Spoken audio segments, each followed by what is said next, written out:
E eu gostaria, como um início das reflexões das partilhas de hoje, eu gostaria de fazer minhas as palavras dos participantes aqui da mesa. A grande obra da humanidade, ela precisou de inspiração, precisou de apoio, precisou de almas intrépidas e corajosas para começar esse trabalho no final do século XIX. Viu-se no primeiro dia que foram 20 e poucos anos de preparação de Blavatsky, 24 anos de preparação para um trabalho hercúleo que precisava de alguém especialmente escolhido para tamanha tarefa. Viu-se que na fase da humanidade em que nós estamos desenvolvendo a mente, nós estamos desenvolvendo o intelecto. E eu me sinto incapaz de fazer uma viagem como aquela que a Graça mencionou, né, que eu seria o comandante daquela viagem. Nem nos meus melhores sonhos eu imaginei fazer uma viagem daquele tipo. Mal e porcamente eu consigo levar corpos físicos daqui para lá com segurança.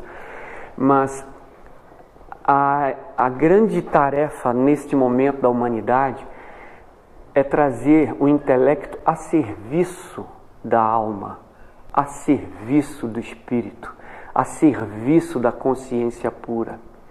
E na quinta raça, então, em que estamos, e que estamos lidando com a razão humana, com o intelecto humano, nós ainda imaturamente damos o nome a uma bomba de bomba inteligente. Vocês conhecem um contrassenso maior? Como uma bomba pode ser inteligente? Não, é porque ela atinge o alvo precisamente, então ela é inteligente. Inteligência é algo totalmente diferente. É uma bomba que tem uma capacidade. E o nosso intelecto tem capacidade. Mas ele não é o Todo-Poderoso se não for iluminado pelo princípio espiritual. Budi, luz, a iluminação, a visão espiritual, a razão espiritual é que deve iluminar Budi. Então aqui eu me vi cercado de citações e que não daria tempo realmente de trazê-las todas, mas resumidamente nós temos princípios espirituais em nossa constituição e a luz espiritual que habita em nós, mais elevada e que é princípio humano, é Budi. Atma é um princípio universal que está presente no homem e Budi, seu veículo. E Budi é humano, é um princípio que possuímos em termos de humanidade. E essa é a visão espiritual veiculada pelo Espírito. Com essa visão, o cérebro e o intelecto podem funcionar com discernimento, com luz, com sabedoria, com equilíbrio e com principalmente amor. A ação amorosa, ela pode ser reflexo de alguém que já percebe a luz da universalidade sagrada e divina habitando em si e que reconhece no irmão, reconhece no semelhante, o irmão, uno consigo mesmo. Quem ama vê o amor no próximo. Quem ama lê as ações, as intenções, sempre pelo lado positivo, sempre pelo lado da luz, pois de intenção que nos faz a volição, que Atma atuando através de Budi que ilumina a mente, e aí temos Budimanas, que é a visão espiritual em ação inteligente, em ação coordenada, em ação intelectual. Esse é o caminho da ação verdadeira banhada pelo amor e pela compaixão. Então, quando essa realidade é vista por nós, nos nossos próprios irmãos, aí temos a verdadeira fraternidade. Aí temos o sentido de sacralidade em cada ser vivo. E como tudo, como foi dito aqui, está vivo, como tudo é consciência em graus diferenciados de vibração e de ação, podemos lidar de uma forma revolucionária para com a vida como um todo, os minerais, os vegetais, os animais e os humanos, com uma nova perspectiva.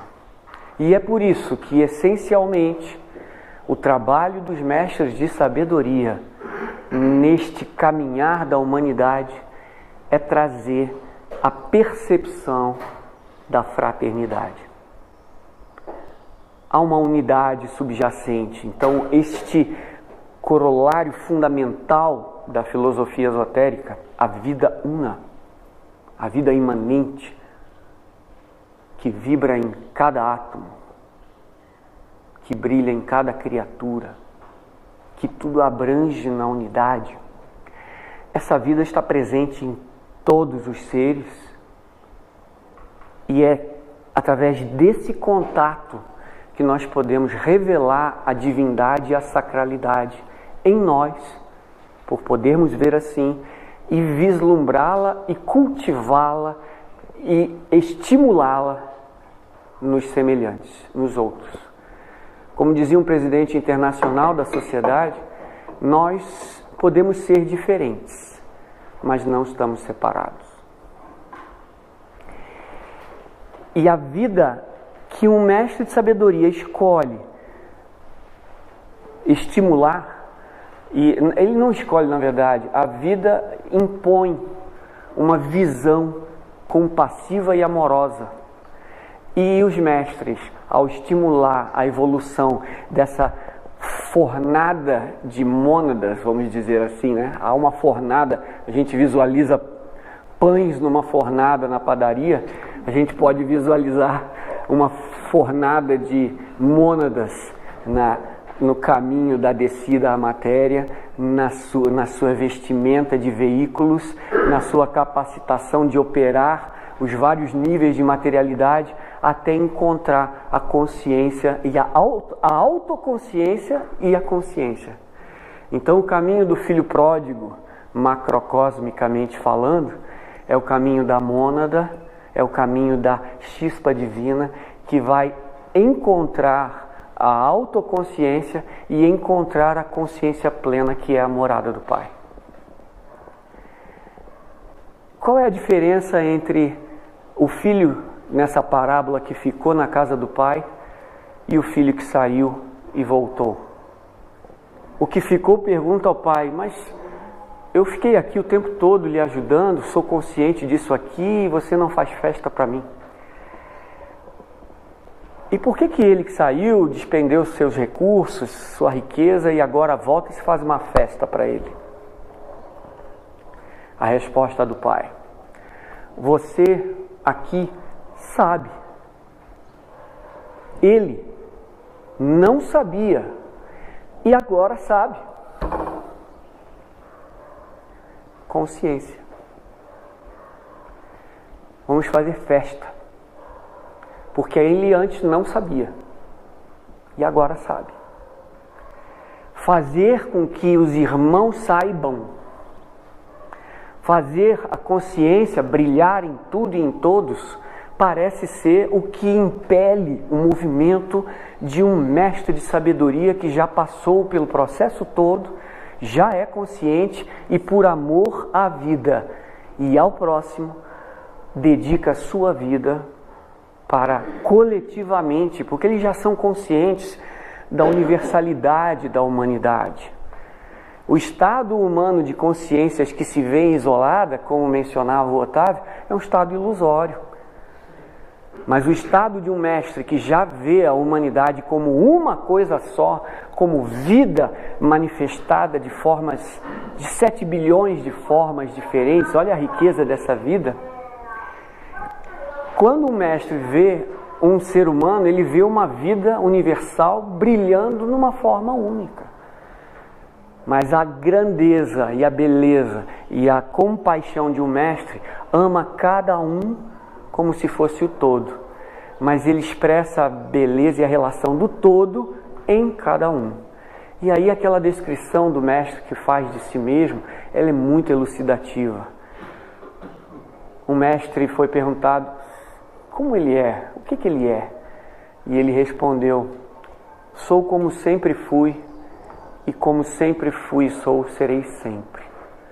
Escravo do meu dever para com a loja e com a humanidade. Não apenas instruído, mas desejoso de subordinar toda a preferência pessoal a um amor pela humanidade como um todo. Esse último detalhe é muito importante. Não há amor pessoal no sentido último da palavra.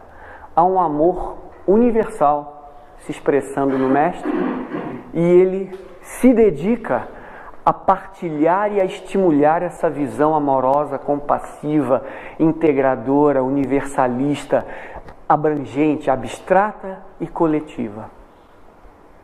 Portanto, eu já peço perdão antecipadamente a todos os membros da Sociedade Teosófica na tarefa de, estando presidente, não sendo presidente da Sociedade Teosófica, estando momentaneamente presidente, cada atitude administrativa que for tomada ou cada iniciativa tomada, não, por favor, tomem como alguma coisa pessoal.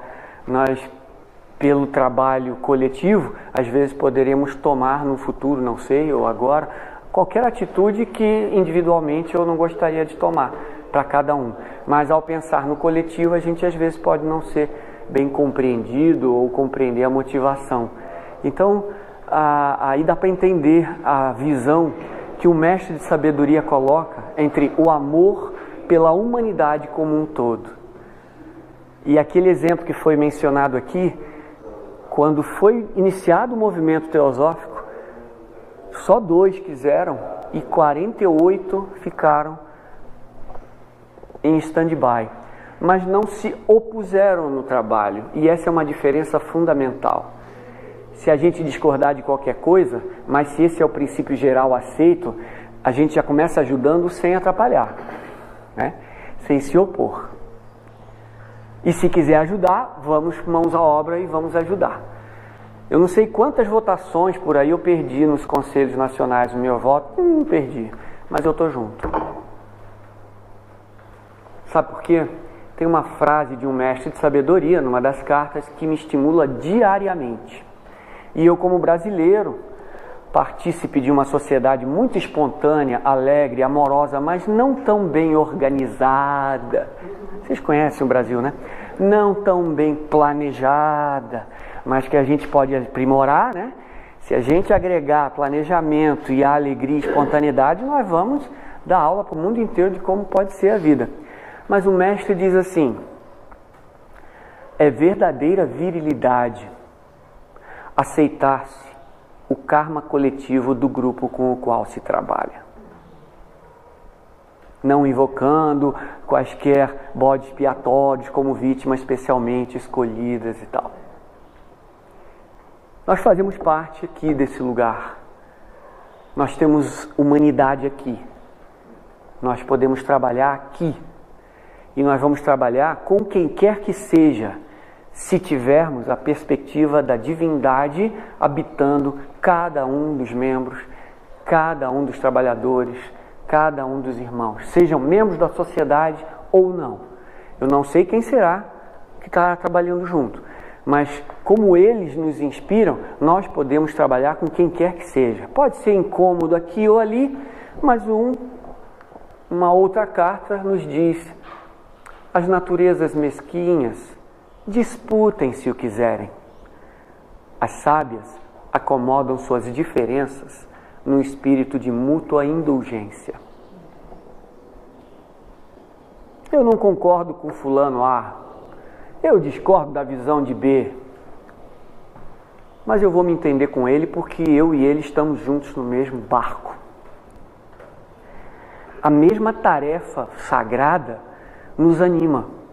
O mesmo amor à causa nos anima. Somos diferentes, mas vamos fazer um belo quadro, ele com suas qualidades, eu com as possíveis minhas e o outro com as possíveis dele. E assim, nesse quadro, nessa aquarela, nessa obra de arte que dos contrastes traz riqueza e beleza, nós podemos nos dar as mãos e diferentemente estarmos juntos no trabalho. Os mestres são exemplos vivos e mostram que o trabalho essencial da sociedade teosófica é soerguer, é representar diretamente o seu trabalho pela regeneração e recuperação do mundo. O trabalho dos mestres é não trazer como ativamente, mas permitir e estimular como um agricultor faz, trazendo toda a preparação do solo, tirando as ervas daninhas, ajudando, inspirando, para que a consciência pura se revele cada vez mais através de focos de sua própria consciência. Há uma passagem numa obra sagrada do Oriente que diz que, num ato de amor supremo, o Uno se fez muitos para que os muitos se reconhecessem no Uno. Posso repetir? O Uno se fez muitos para que os muitos se reconhecessem no Uno. De que adianta ser ilimitadamente bem-aventurança plena se era um só? Que obra maravilhosa de amor permitir que focos de si mesmo participem da sua sacralidade e da sua divindade, permitindo que despertem para a consciência pura. Qual é a tarefa de um pai e de uma mãe? Não seria ver, idealmente, que o ser humano que, sob sua responsabilidade, pode despertar para a vida e revelar-se um ser humano autônomo, consciente, ativo e que revela a sua própria beleza e contribui com a sua existência para um mundo melhor? A capacidade de podermos viver a bem-aventurança e a grande oportunidade, como foi mencionado, de estarmos vivos, operantes nesse plano aqui da limitação e trabalharmos ativamente para soerguer a humanidade, para estimular a humanidade, não como foi dito pelo irmão Marcos, como pessoas de autoridade que vão trazer os outros pela mão ou que vão ensinar de cima para baixo, mas pessoas que vão mutuamente estimular as melhores qualidades que nos seres humanos habitam e estão prontas para se manifestar. E quando a gente vê se o trabalho da sociedade teosófica é prático ou não, eu não consigo conceber uma coisa mais prática do que mostrar uma visão penetrante, abrangente, profunda de um sentido, de uma lógica, de um significado sagrado para a existência e de conhecer a fundo e de se abismar e de se impressionar e de se entusiasmar com uma nova e ampla perspectiva da vida, dos seus processos naturais, das suas leis em operação, do seu sábio, inteligente, ordenado e harmônico evoluir e trazer belezas, capacidades e mostrar a riqueza da divindade em manifestação. Tudo bem que conhecimento por si só, ele se reduz a um mero academicismo vazio. Se esse conhecimento não for trazido em ação, ele é estéril. Dizia um filósofo que a bondade sem o respectivo ato é apenas uma abstração. Não serve para nada. Só que para se ter bondade, há que se ler o coração, há que se ter a verdadeira inteligência. E aí, o estudo, a pesquisa, a observação da vida, a observação de si mesmo, mostra a inteligência, e se for a verdadeira inteligência, ela é amor. Ela é compaixão. Ela é tolerância, fraternidade em ação.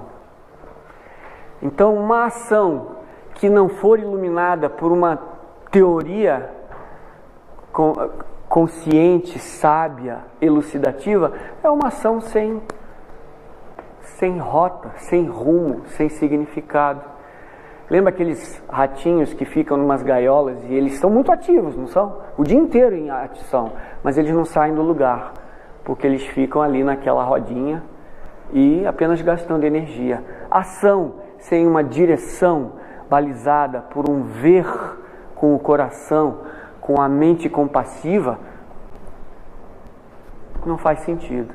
Então, a ação sem a teoria para embasá-la, e como disse o irmão Ricardo, a sociedade foi orientada por eles para nós, e por isso a sociedade publica livros maravilhosos como esse, Teosofia como os mestres a veem, e orientando a sociedade, e a sociedade se orientando por uma visão tão ampla e tão abrangente, universalista e compassiva e amorosa como os mestres, nós podemos nos orientar. Será que nós estamos fazendo um bem para a sociedade em geral? Será que nós estamos contribuindo? Eu tenho que concordar com o irmão Marcos Rezende, quando ele diz que a Sociedade Teosófica fez um trabalho extraordinário até agora, nos seus 142 anos que completa hoje. Há poucos anos atrás, os escravos ainda eram vendidos. Há poucos anos atrás, as mulheres nem votavam. Há poucos anos atrás, um século, menos de 2 séculos, alguns seres não tinham alma.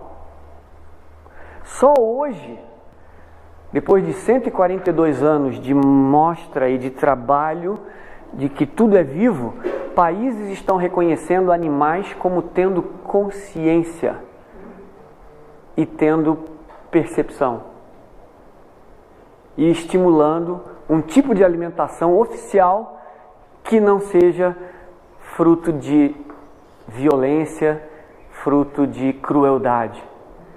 Então, países estão adotando dietas vegetarianas nas suas escolas públicas.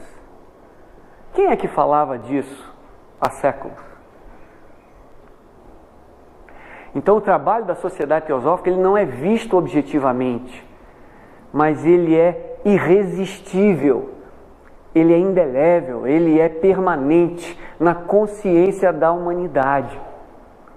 A consciência vem mudando e hoje nós temos uma aparente guerra de opostos em termos ideológicos.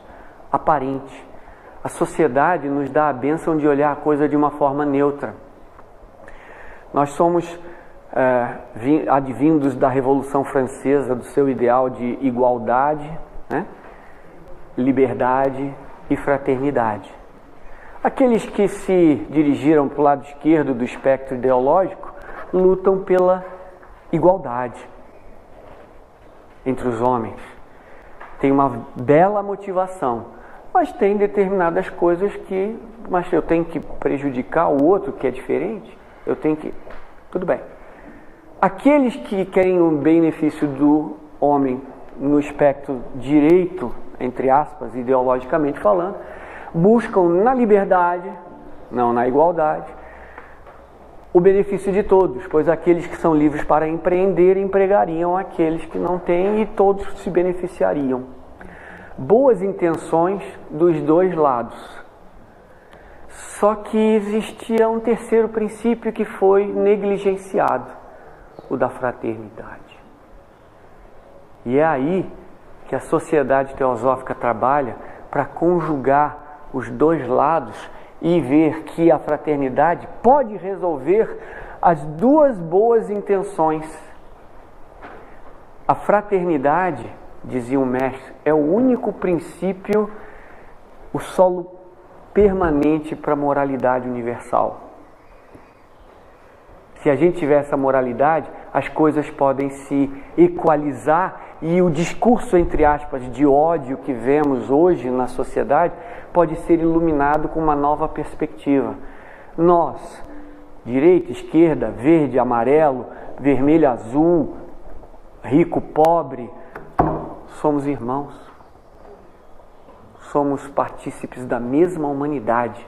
O Sr. Krishnamurti dizia que o ato de pensar é algo humano. Seja o prêmio Nobel da Física, seja o camponês lavrando a terra, os dois pensam. Podem pensar complexidades, simplicidades, objetivações metafísicas e abstratas, percepções da natureza direta.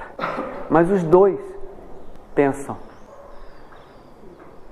Ou o amor, ou o desejo de ser feliz, ou o ódio, ou a inveja, não são atributos humanos. Tem africano que não tem isso? Tem japonês que não tem isso? Então, o campo humano é um só. A gente expressa ele de formas diferentes. Só. Então, somos diferentes, mas não estamos separados.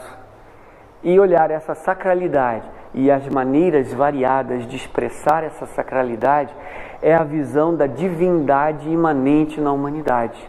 E dessa visão só pode gerar fraternidade. O ato de estarmos juntos sem sermos necessariamente inimigos, opositores, ameaça mútua, etc.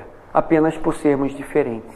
A diferença é inspiração, beleza, riqueza. E que bom que somos diferentes. É maravilhoso, porque eu não sei tocar nem o tamborzinho lá da minha filha quando era criança. E ontem nós assistimos os nossos queridos artistas trazer numa voz linda e num instrumento lindo uma harmonia, uma beleza que eu certamente não sou capaz de trazer. E que eu abençoo a vida por eles estarem presentes entre nós e trazer essa beleza que é uma forma de amor à nossa irmandade aqui. Então, eu gostaria de levá-los via aérea para qualquer lugar que vocês quisessem em eventos teosóficos, tá? Tá ouvindo.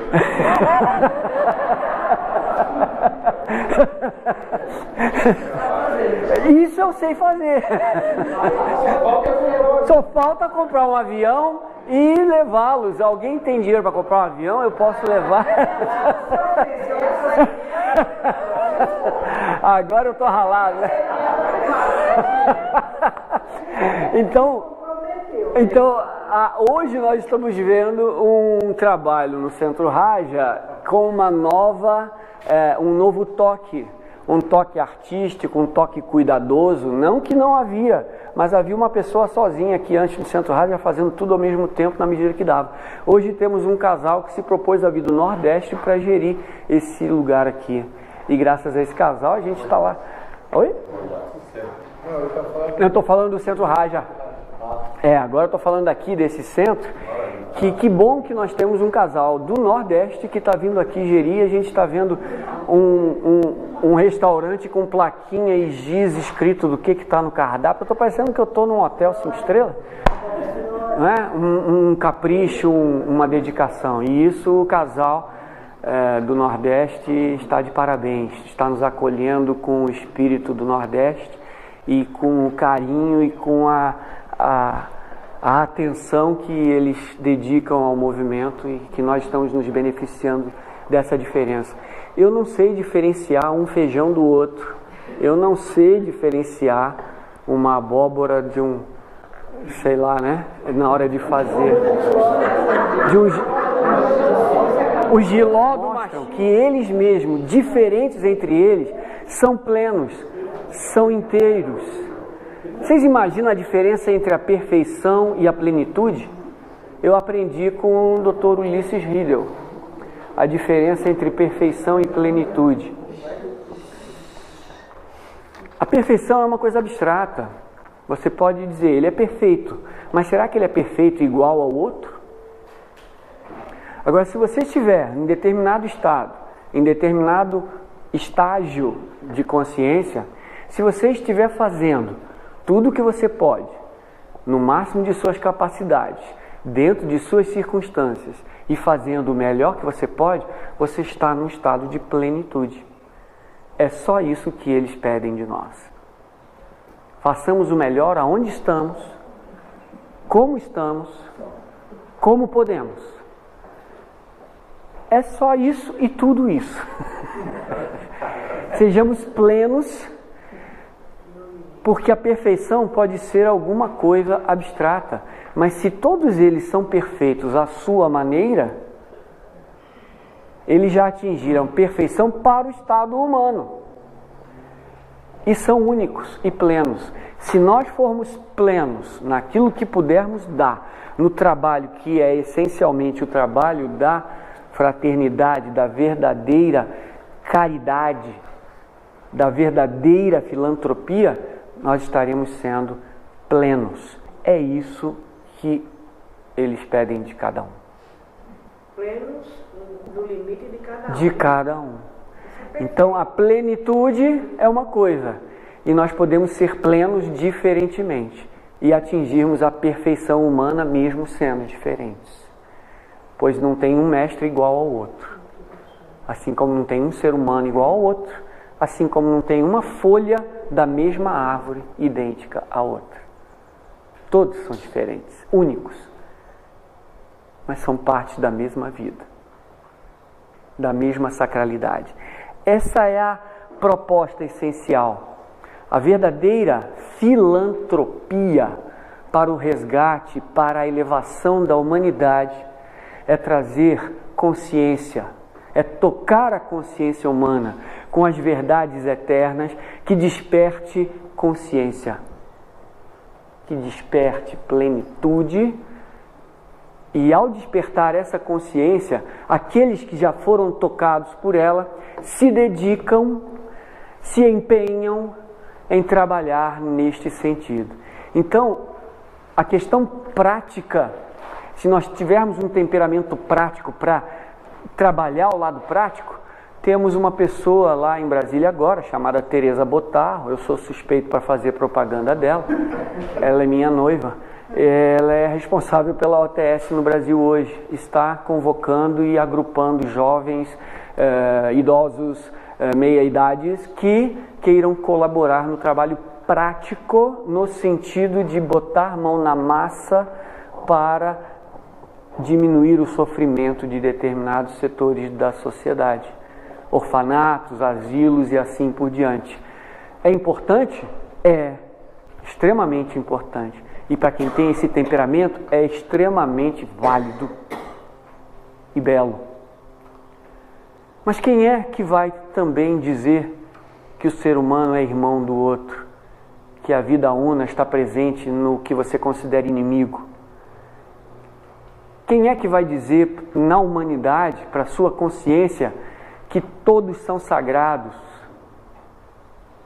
divinos, e que são apenas um reflexo diferente da mesma vida una, mas que ele é inerentemente uno consigo mesmo? Quem é que vai dizer para a humanidade?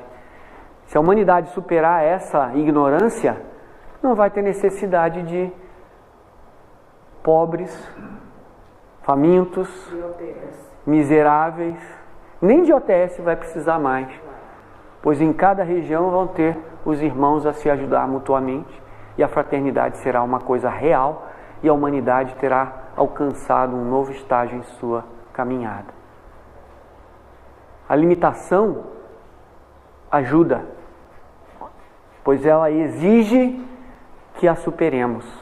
Ela mostra que o estado sofredor da humanidade precisa de empreendedores, precisa de, não mártir no sentido de acabar consigo mesmo, mas de atuadores com autossacrifício, com dedicação, com zelo, para beneficiar, abençoar e iluminar as mentes daqueles que sofrem pela ignorância. Esse é o trabalho essencial da sociedade teosófica. Tocar consciência. Partilhar da consciência dos mestres de sabedoria, que não viam outra coisa a não ser a humanidade como uma coletividade, como um todo, pois eles não veem na separatividade. A consciência deles está vibrando na unidade, e ele olha a humanidade como um todo. Não estamos separados. A visão separatista é ignorante. E essa perspectiva revoluciona todas as relações, seja com a natureza, seja com as crianças, as florestas, seja com o ser humano, seja com o vizinho e assim por diante. Essa perspectiva é a nova visão. Nova não, ela é a realidade que nós não vemos. Como foi mencionado pelo Otávio, nós já somos, mas não sabemos. E o processo de revelar, de despertar, é encontrar aquilo que já é. Consciência é tirar antolhos, tirar obstruções da percepção espiritual e encontrar a divindade de forma direta, plena, total. E essa visão em relação a uma perspectiva maior, ampla, amorosa e compassiva, ela é revolucionária. Então a revolução prática está numa nova perspectiva de vida. A revolução da prática humana, ou seja, a teosofia expressa por atitude, expressa por ação, a bondade que não é só bondade abstrata, ela é refletida na prática. Essa é a verdadeira revolução humana. E a sociedade teosófica, há 142 anos, está tocando a humanidade, está trazendo uma perspectiva. E hoje eu admiro vendo minhas filhas brigando comigo porque eu não adoto a bandeira vermelha ou a bandeira azul. Eu não adoto o político A ou o político B. Eu não adoto a causa das minorias desamparadas ou a causa da economia total. Elas brigam comigo e eu vibro, vendo que elas estão querendo defender aqueles que são os oprimidos, os minoritários, os maltratados, os discriminados. Discordo um monte de coisa delas, mas lá em casa o papo era livre. Fazer o quê? Elas pensam por elas mesmas e me criticam porque eu não trabalho pela minoria. Né? Quando eu era pequenininha, uma dizia: pai, quando eu crescer eu vou vou construir casa para os pobres, para quem não tem casa para morar. Aí eu, né? Pai bobo e tal. E tá lá hoje designer e brigando pelas minorias, batendo tambor por aí e tal. Eu digo, fazer o quê? Que coisa linda, né? Cada um no seu espectro e na sua consciência, na sua concepção. E que bom que ela está lá, ela está ajudando alguém. O da esquerda, o da direita, o de cima, o de baixo, do centro, o que pega, todos têm a sua boa intenção. Se você olhar, e a gente pode fazer um breve exercício aqui agora, olha aquela pessoa que você não consegue se dar muito bem. Lembra de uma agora? Faça esse convite agora. Uma pessoa que você não consegue trabalhar muito bem com ela. Pode fechar os olhos. Olha essa pessoa na sua frente. Ela é diferente de você. Qual é a intenção que ela tem ao criticá-la ou ao trabalhar de um modo diferente que você?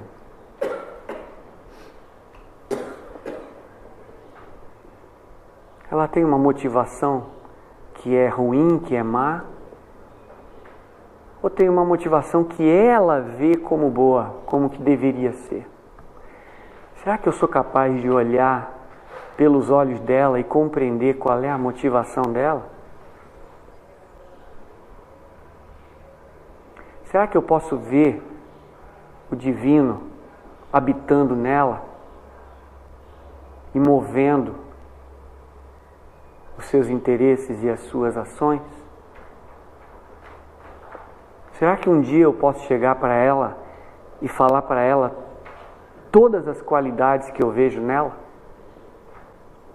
Apesar de ela ter algumas que me incomodam? Dê-se essa chance de despertar consciência do sagrado em si e de ver a consciência do sagrado no outro. Podemos resgatar esse ser humano e voltar ao momento presente? Faço esse convite, assim como foi feito pela Graça Mello na reflexão dela, de que as lojas possam se unir e fazer um trabalho também prático no sentido operativo, coletivamente, que se deem as mãos em suas cidades, que possam trabalhar em cooperação, afinal de contas é operação com, cooperar, e que a gente possa, inspirados por esses seres iluminados, os mestres de sabedoria que trazem as mensagens mais maravilhosas para o benefício da humanidade, que nós possamos ser canais do seu trabalho, do seu serviço no mundo, e façamos a maior caridade, a maior filantropia que se é possível fazer, tocar a consciência da humanidade e libertá-la do seu sofrimento que é causado pela sua ignorância. Se pudermos tocar aí, tocaremos as causas fundamentais do sofrimento humano. E aí estaremos praticamente fazendo as coisas que devem ser feitas, porque a compaixão nos guia, o amor nos inspira e o trabalho nos move. Se pudermos ter essa inspiração, poderemos ser agentes do seu serviço no mundo, e não há causa mais elevada do que libertar a mente humana do seu sofrimento e de termos a compaixão, a filantropia, a caridade suprema e o benefício maior para todos os irmãos, que é o soerguimento de sua condição sofredora. Que possamos ser sábios nesse serviço e que possamos ser amor em operação, amor, compaixão em ação. Convido ao trabalho e convido à reflexão.